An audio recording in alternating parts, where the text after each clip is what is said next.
We scaled a clothing brand to $40,000 in just 30 days through Facebook ads. And in this video, I'm going to share our exact process, the campaign structure, the creative angles, the market research, all of the things we did to make it happen. And in this video, I'm going to break down each of our strategies so that you can apply these strategies to your brand. So without a further delay, let's get right into it. Before going further or explaining you anything else, let me just show you the proof of what exactly we have done. So we took over this store on 19th of September, and from 19th of September to October 19th, this store achieved around $38,000 in total. So a very close mark to like 40,000, yeah, $38,751.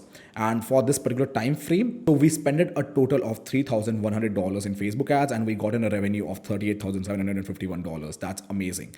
Now, before doing any kind of a research or before doing any kind of a marketing angle, the first step of the process is to figure out your numbers, to know exactly what is your product cost, what is your AOV, what is your gross profit, what is the break-even CPA, what is the break-even ROS. Because once you know all of these things, scaling Facebook ads becomes much easier because you know exactly what metrics you're aiming for. Trust me, a lot of brands really miss this step because they just think that, okay, achieving a particular ROS is good enough, but they don't look into the books of what exactly is the number they should be looking to achieve. And for this, I use a calculator in a Google Sheet. If you want this sheet, check the link in the description. I will drop there.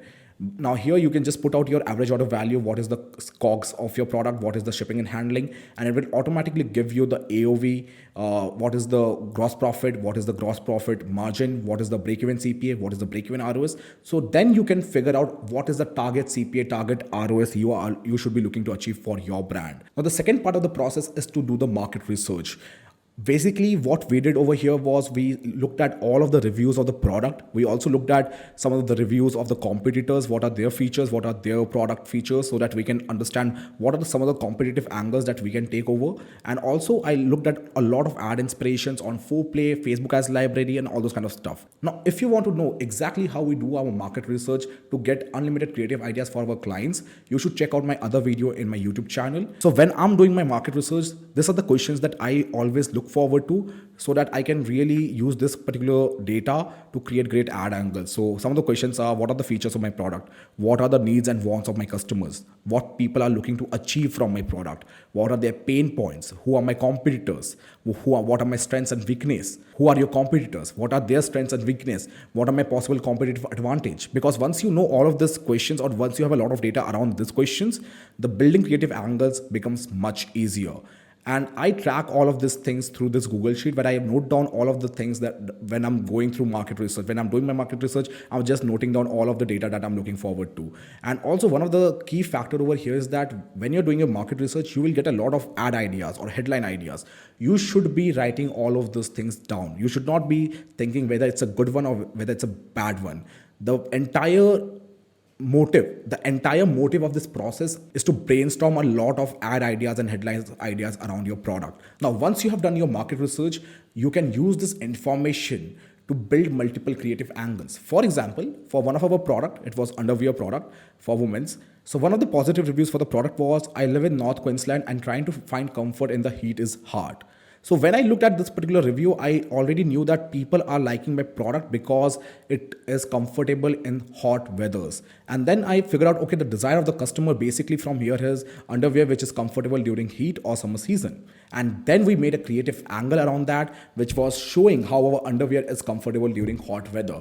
And this is exactly the process. Basically, you have to use all of the information that you have looked into, and you have to figure out what exactly you can make creatives around, which can work well. Now, a lot of things maybe your competitor are already doing, or maybe your competitors are not doing, but I will encourage you to test all of your ad ideas because this was something that a lot of people were not promoting. And when we published this creative, it went bang on. So that's why it's worth it to take risk to promote your product in a different marketing angles that your competitors might not be doing. And you need to track all of those creative angles in a Google Sheet so that you know exactly what are the desires that have worked, what are the things that have not worked. For example, one of the desire for the underwear was it was great in hot weather.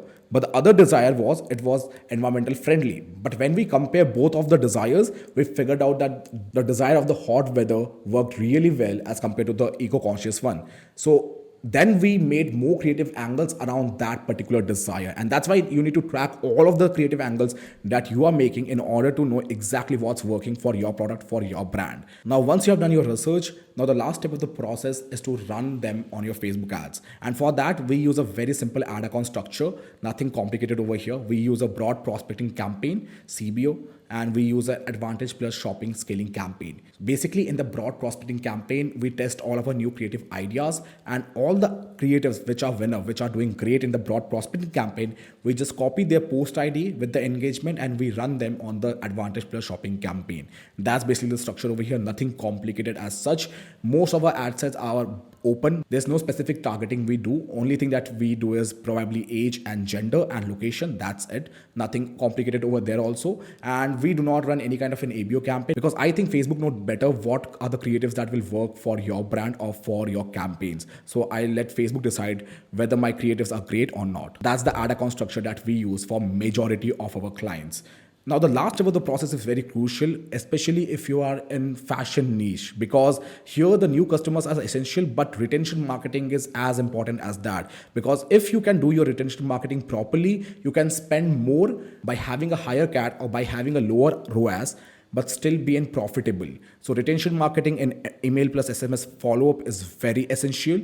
Then you should provide discounts to the new customers for their new order to increase the second order take rate. That this is something that we did a lot of times, and this really helped us with the retention marketing, where anytime a new customer was purchasing our product, we used to give them some great discounts so that they can purchase the second product also very soon. Second order take rate is one of the most essential metric in e-commerce business. And you should also be running some kind of add to cart flows and welcome discount flows, pretty simple stuff around that.